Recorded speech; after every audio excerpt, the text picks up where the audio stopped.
ஸ்லாங்கூர் மாநில குடிநுழைவு துறையில் 17 அதிகாரிகள் மற்றும் உறுப்பினர்களுடன் நேற்று மேரோ தொழிற்பேட்டை பகுதியில் உள்ள அலுமினிய பொருள் தயாரிப்பு தொழிற்சாலையில் மேற்கொண்ட அதிரடி சோதனையின் போது பல்வேறு குற்றங்களுக்காக 43 அந்நிய நாட்டினர் கைது செய்யப்பட்டனர்.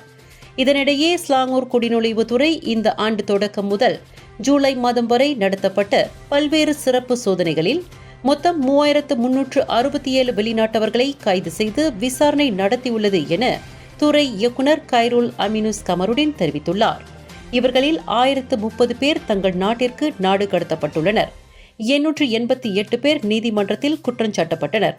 மேலும் 315 பேருக்கு அபராதம் விதிக்கப்பட்டு 1134 பேர் விசாரணைக்கு பிறகு விடுவிக்கப்பட்டனர் எனவும் அந்நிய தொழிலாளர்கள் நாட்டில் சட்டத்திட்டங்களையும் விதிமுறைகளையும் மீறாதிருப்பதை உறுதி செய்வதில் தமது தரப்பு தற்போது தீவிரம் காட்டி வருவதாகவும் கைருல் அமினுஸ் கமருடின் கூறினார். இந்தியர்களின் இதய குரல் மக்களோசை.